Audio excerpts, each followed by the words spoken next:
Miss GoElectric here. Today is Sunday, October 26th, 2025, and this is The Current, your weekly EV news in about 10 minutes.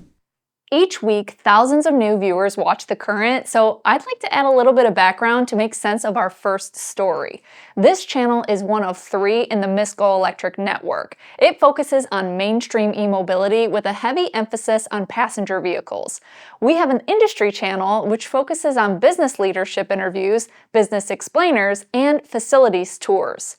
We also have a channel called Miss GoElectric Ride Reviews, featuring my detailed reviews of over 100 e-bikes and e-mobility devices. This might be the first week all 3 channels will be dominated by one disruptive company. A few days ago, producer Tim and I traveled to the San Francisco Bay Area to attend the unveiling of a new brand in their initial product line. The Palo Alto, California-based startup is called Also, and it was spun out of Rivian Automotive to focus on consumer and commercial micro-mobility products. We spent 4 hours with the team and their products and filmed 3 separate videos, all of which are currently in post-production. Be sure to subscribe to all 3 of our channels to be notified as we publish an extremely thorough look at the products, interviews with Also's president, product leads, initial on-road impressions, and a detailed look at how Also will likely affect the oversaturated e-bike market in America. But first, let's have a quick look at the news.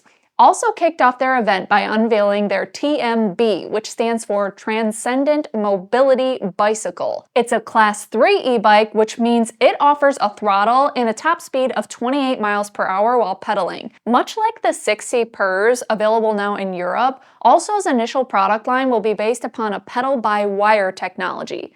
That means there is no mechanical link between the pedals and the wheel, such as a chain or a belt. Instead, kinetic energy from pedaling engages a generator, which creates electricity to charge a battery. It also has regenerative braking. The TMB supports a modular seat tube, which they call a top frame. The swappable components allow for a wide range of rider heights and riding experiences. Initially, a moped-style seat, integrated child seat compatible rack, and traditional bike seat will be available. The TMB includes a front and rear suspension, hydraulic disc brakes, and a UL-certified battery with up to 100 miles of range. As with Rivian, Also's long-term advantages and broader business case will stem from the capital-intensive development and production of in-house motors, transmission, sensor suite, and connected software. Some features enabled by their software-defined technologies include mobile app connected navigation projected to the bike display, media controls, proximity or app-initiated digital locking and unlocking of the wheel, battery, and frame, and more. The TMB's initial launch price is $4,500 plus $150 for shipping, and it comes with a 2-year warranty. Connected features require a $120 annual subscription. I hope you'll dig into the details, including my initial impressions riding the bike at our Ride Reviews channel, linked in this video's description. At the event, Also showed a pair of 4-wheel products called the TMQ. One was aimed at family use with similar utility to a golf cart. The other is a commercial cargo carrier designed for bike lanes as a part of a multi-year partnership with Amazon to deploy thousands for last-mile delivery in Europe and the US starting in 2026. When I was in New York City to speak on that panel with ABB and NASCAR recently, I spotted an Amazon Prime branded Mubea quad delivering packages. The TMQs will be added to this fleet across the US and eventually to Europe. Also did not stop at those 3 products though. They also introduced an in-house helmet called the Alpha Wave. It employs the latest release layer system for torsional impact protection, as well as built-in lights and integrated audio. I have reviewed about 30 helmets, so I'll be sharing my thoughts about this as well on the Ride Reviews channel. Pre-orders are open now, and deliveries for the TMB will begin in early 2026 for the limited edition model. If you have any specific questions about these products, put them in the comments below and we will be sure to include those answers in our product deep dive video. What do you think of the new Also lineup? General Motors announced Tuesday it will permanently halt production of its Chevrolet Brightdrop electric delivery vans at the CAMI assembly plant, effectively ending the automaker's dedicated commercial EV program after less than 3 years of full-scale output. The decision impacts over 1,200 workers and follows a production pause which had been in effect since May. This move might not come as a surprise considering new tariff policy and poor Brightdrop sales. GM CEO Mary Barra described the move as a necessary right-sizing of its North American EV strategy, emphasizing that the company remains committed to electrification through models like the Equinox EV. The CAMI plant was retooled in 2022 with government subsidies to build up to 50,000 electric vans annually. As of now, GM has not announced specific plans for the plant, which had previously assembled the internal combustion Chevrolet Equinox SUV until 2019. Sales of the Brightdrop models never materialized at scale, hampered by high pricing starting at about $78,000 for its smaller 400 variant and $80,000 for its extended 600 model with more cargo capacity. The high price point is mostly a consequence of GM's decision to incorporate a gargantuan battery pack with up to 180 kilowatt-hour gross capacity for an industry-dominant 272 miles of EPA estimated range. The company also encountered battery supply issues, causing several delays in production over the years. By comparison, Ford's E-Transit is priced from $51,600 with up to 159 miles of range from an 89 kilowatt-hour battery pack. Ford has been the segment sales leader, striking a balance of price and appropriate range for its fleet customers with predictable routes. Rivian's EDV, tailored for Amazon's vast network, has sold well largely due to a 10-year 100,000 unit order from Amazon.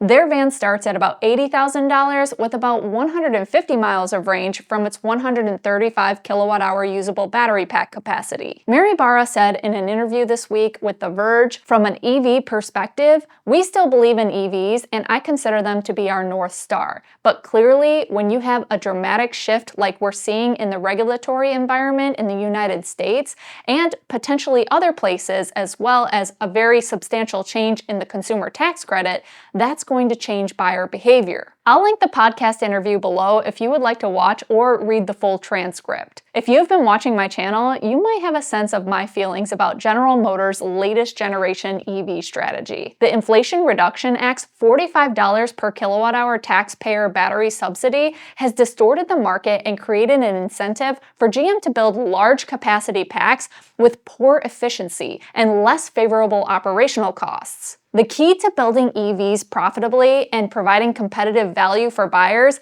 is focusing on efficiency, which enables great range without having to shoulder the cost and engineering complexity of supporting larger, heavier packs. Earlier this summer, I spent 5 days driving several hundred miles in a Brightdrop.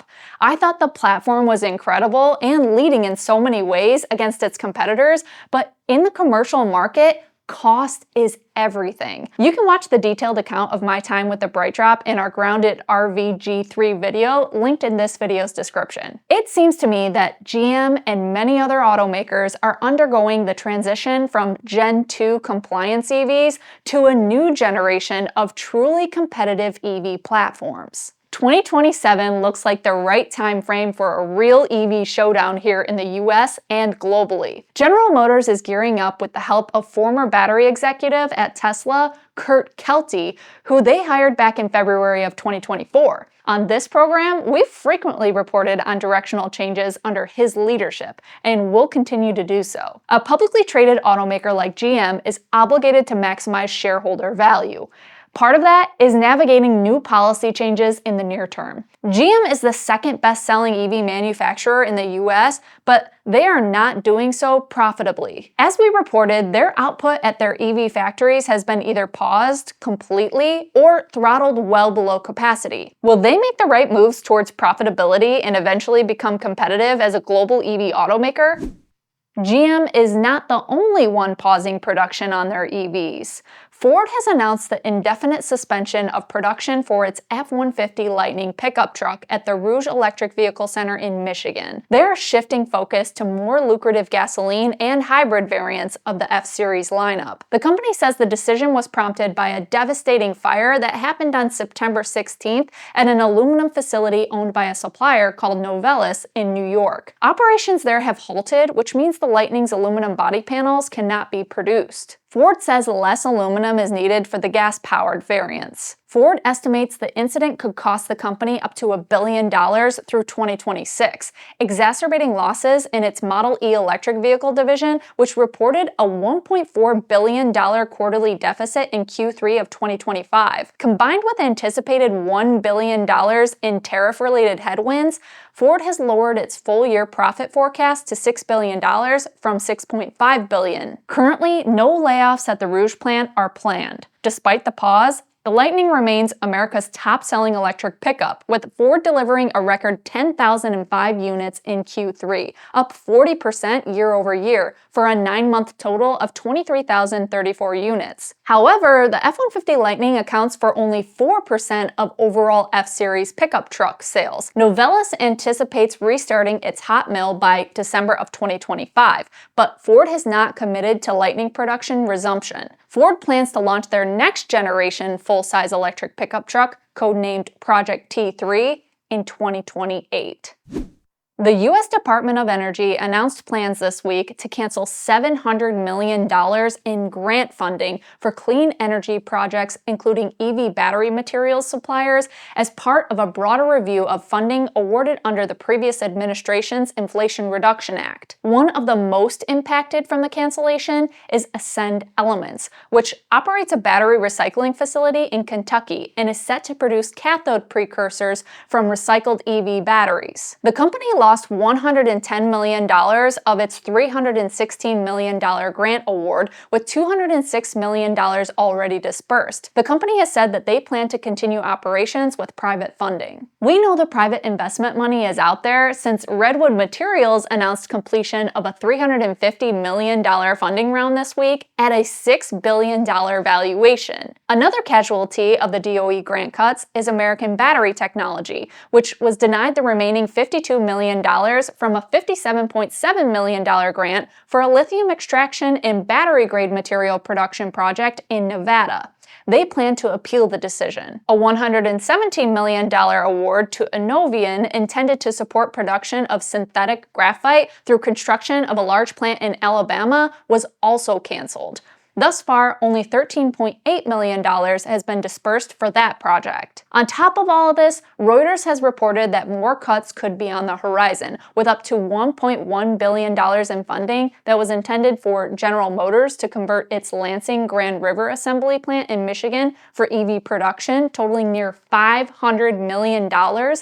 $335 million for Stellantis to repurpose its shuttered Belvidere assembly plant in Illinois into a facility for mid-size electric trucks, and $250 million for Stellantis' Indiana transmission plant in Kokomo to manufacture EV components. You and I are only hearing about these cuts now, but it is plausible that leadership at the automakers have known about it for some time. It's also plausible that some of the announcements they've made canceling EV plans over the last few weeks were made with the knowledge of the changing economic forces by this DOE pivot. The administration defends the cancellations by saying the projects had missed milestones and it was determined they did not adequately advance the nation's energy needs, were not economically viable, and would not provide a positive return on investment of taxpayer dollars, DOE spokesperson Ben Diedrich said in a statement.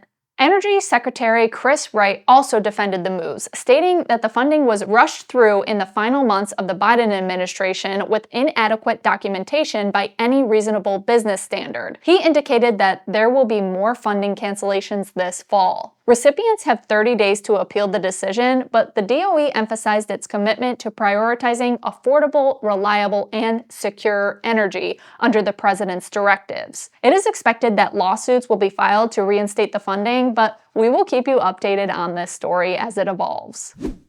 Uber has officially rebranded its eco-friendly ride-hailing option from Uber Green to Uber Electric.